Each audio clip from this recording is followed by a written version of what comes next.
So I want to throw back to another episode of Power Report that we did, an older episode, where basically a little over a year ago, I predicted exactly what would happen politically for the Democrats for the year 2021 to a T. And I'm pretty proud of myself, I will be honest, but let's get into that. This is the moment where there are no excuses for Democrats to not do what a bare minimum what they were elected for. And there's also no excuses from the left, the insurgent left within the Democratic Party, to not be pressuring the Democratic Party at every measure they can. This is, weirdly enough, like, it's chaotic and it's horrible to say because there's so much unnecessary misery and suffering and death to get here. But this is the greatest political opportunity the Democrats have had since the beginning of the Obama administration. And I can't wait for them to fuck it up. There I am, optimistic as always. God, looking at a side-by-side by myself year ago to now. Wow. Some things are different, some things have stayed the same. Anyways, I pointed that out, yes, because I love pointing out when I'm correct. But it's to say that when I talk about these things, when I talk about these stakes, when I say it's pretty easy to tell where things are going at this point, this is why I say so, okay? So we're going to go to an interview that Chuck Schumer did on the Ezra Klein show podcast for the New York Times. This is around April 2021, in late April. And Chuck Schumer was asked about the imperatives of January 6th after realizing the stakes of the Democratic majority, once the Democrats actually got a majority. Because remember, remember there was that issue with the Georgia runoff, and those two senators, Raphael Warnock and John Ossoff, basically made it over the edge for the Democrats so that they have the slim majority that we're even talking about right now. They have the power to do things. But of course, as we've seen throughout the year through parliamentarian nonsense, which they pretended that they had to listen to this procedural person in Congress on certain issues when in reality they didn't, all the way down just giving up on certain issues and goals of the Biden administration, only to, buckle on pretty much everything and water down bills to the point where their impacts will be negligible. So there's Schumer on the Ezra Klein show, just so we know that we're supposed to be on the same page here, talking about how urgent the moment is. On January 6th at 4 a.m., I came to realize we were going to take back the majority. Warnock had been declared the winner, and our numbers show that Ossoff would shortly there be. My first reaction, of course, is one of immediate joy.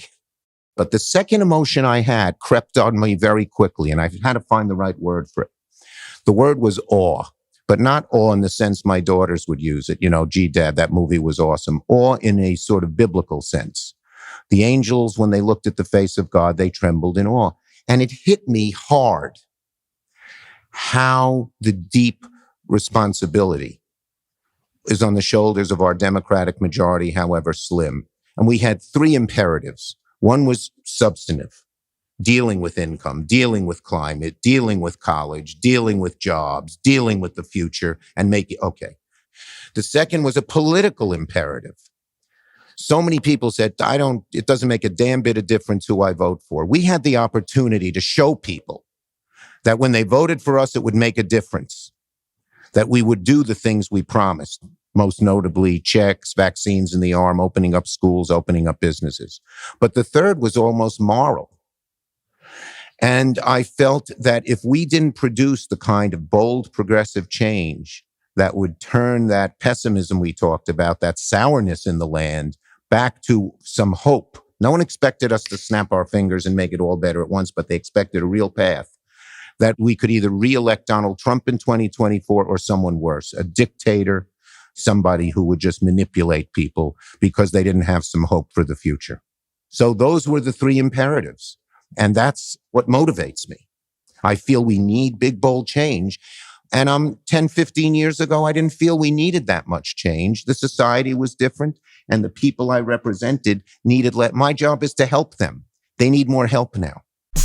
And so there, I played that long clip because Chuck Schumer lays out pretty much exactly what I'm saying and what I was saying last year. So I think we've hammered that point home. However, I think Chuck Schumer's diagnosis from the beginning of this was off to the start because, again, as we've been covering on Power Report during the Trump administration, before Biden got elected, and as we've covered during the first year of Biden's administration, the Republicans are not interested in bipartisanship. The Republicans used to cry bipartisanship 10 years ago when they were obstructing, and in reality, they were just not willing to do anything. They were only willing to water things down to the point where they wouldn't really be noticed or useful for people. That was their strategy, to make it so when Democrats were in office, it felt like nothing was getting done and that things were slow, so people could complain about government and Republicans could run off of that to gain more power. And it worked so well that Donald Trump got elected, and there was a Republican trifecta for a minute, and they passed tax cuts and pretty much took the money and ran. And now we're living in the inflationary period that has happened, partially due to a lot of influx of capital in the global economy as a result of influx of money in the global economy as a result of COVID-19 and the different weirdness that that's caused on the economy. However, when you fast forward to now, as we are in this post-COVID-19 period, Republicans are not talking about wanting bipartisanship. They're talking about wanting cancel culture to go away. They're talking about wanting critical race theory to not be taught in schools. There's a bill in Florida currently that's making it so you have to ban any training that makes white people feel uncomfortable. It's literally just like that glib. Like, I'm not even being glib. It's just like, if it makes white people feel guilty about America's history or the history of the world overall, it's just not allowed to be taught. Like, this is the Orwellian stuff that everyone who claims they've read 1984 on the right always tends to warn about, when in reality they're doing it. Maybe that's the part of Orwell's book that they didn't get to. Also, they should read some more political books besides George Orwell. But here's where, as I was saying, Chuck Schumer begins to lose me on the whole bipartisanship deal. Because thinking the Republicans want bipartisanship is such an outdated cop-out that you have to start to wonder, does Chuck Schumer really mean what he's saying? There's an interesting point, Ezra. 60% of the Republican voters supported ARP. A large percentage of the Republican voters will support things in the Build Back Better, whether it's infrastructure or climate or healthcare or family leave or childcare or things like that. So the public is in support. But the Republican senators and the Republican congressmen, there's a huge dichotomy for two words. The explanation is two words: Donald Trump. He controls the Republican primaries. He controls the media. He controls the money. And he controls the voters because not everyone votes and they tend to be more extreme. I think as we go through this, that's going to become apparent. Now, let's just take Senator X from a reddish, purplish state. He or she goes home and they experience something, that's a little different than maybe I would experience in Brooklyn, New York. Loads of their constituents, but not just constituents, their neighbors, the drugstore owner, the teachers are Republican. They're not bad people. These are their friends. Why can't you be bipartisan? Why can't you work together in a bipartisan way? I hear that all the time when I go outside my own realm of Brooklyn and travel large parts of New York State. These are good people. And so there's a real desire on some of my members to try everything they can to preserve that bipartisanship. They believe it's very, very important for the future of the country. But as this dichotomy becomes clearer and clearer, and the only way to make it crystal clear is put bills on the floor. No, Schumer, you just said it yourself. This is a party that is guided by Trump and culture war issues. They don't want to see Democrats do anything because they've been conditioned that Democrats are a threat to their American way of life. And we know what that's a cut in for.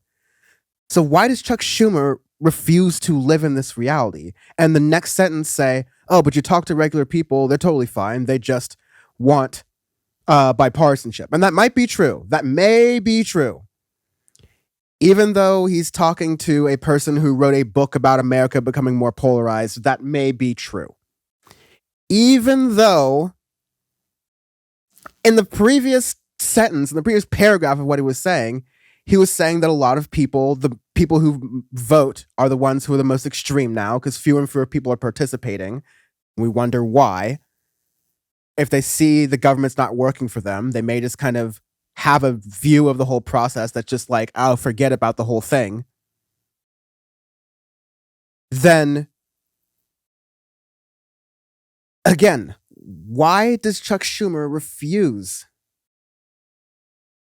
to accept this reality? Speaking of Orwellian things, he's existing in this doublethink that you saw there, because on one hand, he's saying that the Republicans are a party controlled by Trump. But on the other hand, he's saying that, oh, but if we just appeal to people's bipartisan nature, then things will get done, which they won't because Republicans who are elected will not work in a bipartisan manner. So that kind of disproves your thesis to begin with, Chuck Schumer. And then B, even if they actually did pass things that actually affected people, that those same voters would then come out and vote. Those same Republican voters would then come out and vote for Democrats. This is a singular circling firing squad of a strategy. It's ridiculous. But yet, Schumer goes back and forth saying that he claims to know about the issue, but then doesn't have any idea how to remedy it and has no plans on doing so. It may be the thing that people get sick of politicians about. Well, the polarization in this country has been somewhat more recent. The beginning of it that I really saw in a deep way, it had built up before that, don't get me wrong, but was in 2010, when the Tea Party became dominant, and it stayed that way for a decade. And I am willing to give our system a chance to work and maybe change. As I've said, everything is on the table. I've said that repeatedly in how we operate the Senate. But if it doesn't and it gets stuck and we can't produce things, if we still, I worry about, as I said, I worry about the future of our democracy. But I think more people would entertain that change. So Schumer was able to correctly identify the Tea Party's polarization 10 years ago and 10 years of obstructionist politics ever since then. But he believes things are better now? He believes things have gotten better in the past 10 years? Does he really believe the Democratic Party Kool-Aid that Joe Biden was elected and all of a sudden things are workable again? I mean, it seemed like he really did back in even April, when that was apparent to most people that wasn't going. I'll admit, I was really bullish even before Joe Biden got elected in certain podcast episodes about my lack of faith in Joe Biden to do anything. But people were arguing, okay, well, if Bernie Sanders gets elected, then you'll have a deadlocked Congress and Bernie won't be able to get anything done. So we have to elect Biden, the pragmatist, because he'll actually get things done. Well, we elected Biden, and he's getting nothing done. So Democrats, did that thesis work out?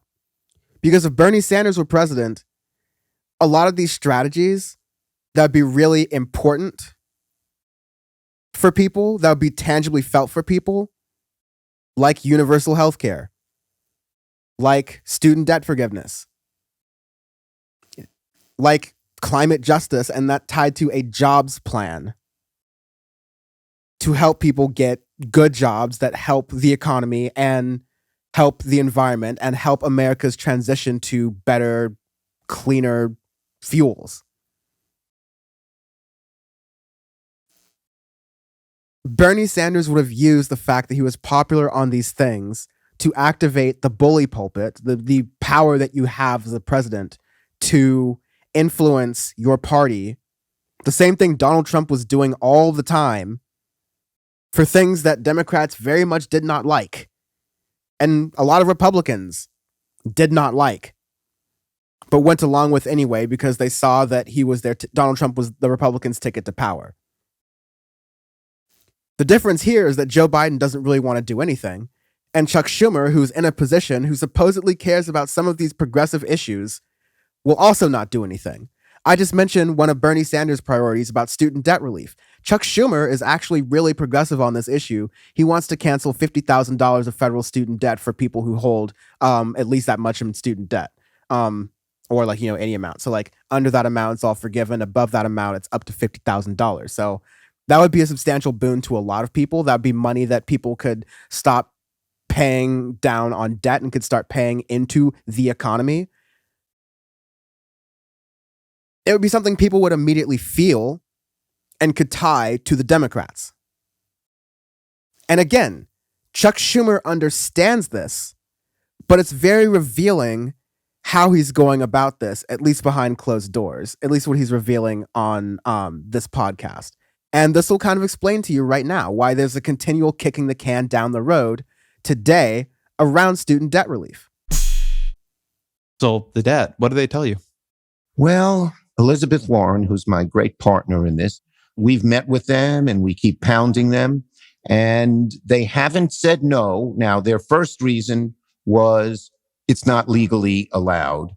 That's really not true. If you can forgive interest, remember, these are loans to the 93% of them are either federal loans or federally guaranteed loans.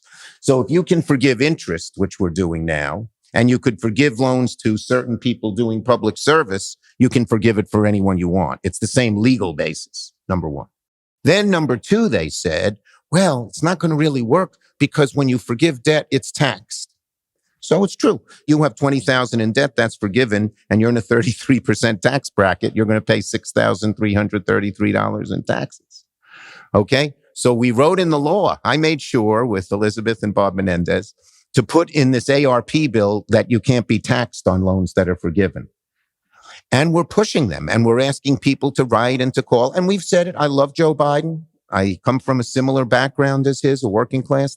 We think in sort of similar ways. Our politics have moved over to be bigger and bolder, sort of in the same way kind of thing. But on this one, I try to be friendly, but I've said, we're going to keep hammering away at this. And he says, that's okay. Go ahead, to his credit. So maybe they'll do it. Maybe they'll do it.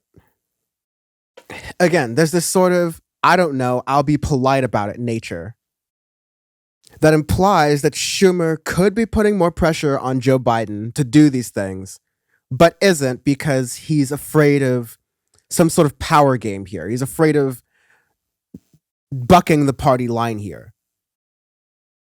I'm sorry, if you don't buck the party line, you're going to fuck the party. He makes promises of things that could get done. He conditions everything with might and maybe.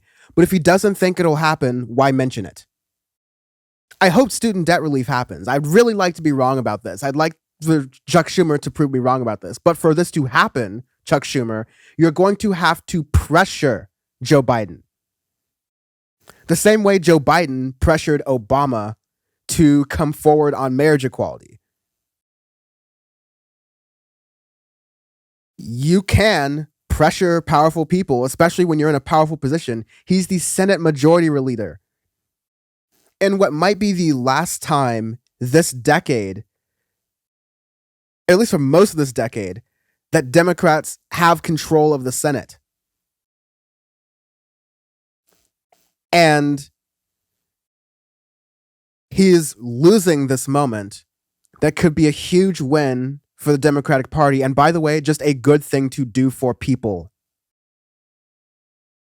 Not to mention all the economic benefits you could have from it. Chuck Schumer is so good at breaking down all of the misinformation about student debt relief.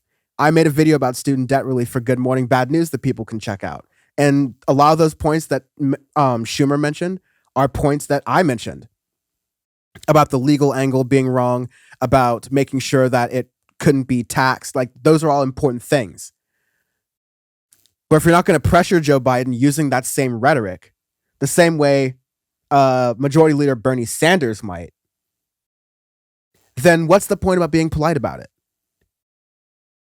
Does Chuck Schumer think he's going to cause a political risk to himself by fighting for student debt relief? That's the thing I don't understand about Democrats. They are scared to do the popular things. They will argue about the popular things and say they're popular till it's blue in the face. But when it's time to get on the pot and do the popular thing, they will make every excuse in the world to not do the popular thing, and people are hurting and people are dying. And they will make every excuse in the world to not act for voters, and then beg every 2 to 4 years for your vote, saying that things will only get worse unless you vote them in again to continue to do nothing. This is why people disconnect from politics. This is why you get into this issue in the first place. And so how is this cycle going to break? Confronting the political reality in public would force Chuck Schumer to actually fight for his voters, as opposed to just covering his own ass for power. No movement or no moment is more critical than 6 months ago for the Democratic Party to do tangible things for voters. And so I wanted to end on Chuck Schumer's response to the fact that his members won't change the filibuster. Reminder, this is from April 2021. And the filibuster, this rule that can basically force any bit of legislation to 60 votes out of 100, and a supposedly majority rule kind of system that is already slanted towards lower population states. And members of the Democratic Party, as if the names mean anything anymore, are blocking this, as we predicted, as we knew they would, as I said would happen a year ago. And so here was Chuck Schumer's answer to, well, I'll let Ezra Klein ask the question and we'll see the response. We'll hear the response because it's a podcast. SR1 seems pretty likely to me as an observer. And then some of your members, like Manchin, have been Senator Sinema, have been very, very outspoken. They will not make an alteration to the filibuster for anything. So where does that leave you? Well, they want us to work in a bipartisan way. Well, what happens when the bipartisan way doesn't work? If it doesn't, then the choice is starker, and we have to see how that evolves. As I said, in the past, when that has happened, we've stuck together and produced a good result. And then the podcast goes to commercial break. So he basically shrugs and goes, in the past, at a point at which in my political lifetime, I really can't remember, except for a crises moments like COVID-19, which you don't get a pat on the back for, and more should have been done, as we're seeing right now. Schumer's response to knowing that the filibuster won't change is just like, try to hit them on the bipartisan angle, just put bills to the floor, and then the American people will see what happens. Like, the force to vote people were ridiculous because they thought that getting people on the record against Medicare for all, who are already publicly on the record against Medicare for all, would make it easier to vote those people out of office. Those people in the force to vote on the left did not understand how politics works. But apparently neither does Chuck Schumer. I mean, obviously neither does Chuck Schumer. We knew that. But Republicans are fighting a game of cancel culture and critical race theory, and now they're actually doing legislation off of this. So now you've even lost the opportunity to say Republicans aren't really legislating on anything. they're obstructing real things that could work for people.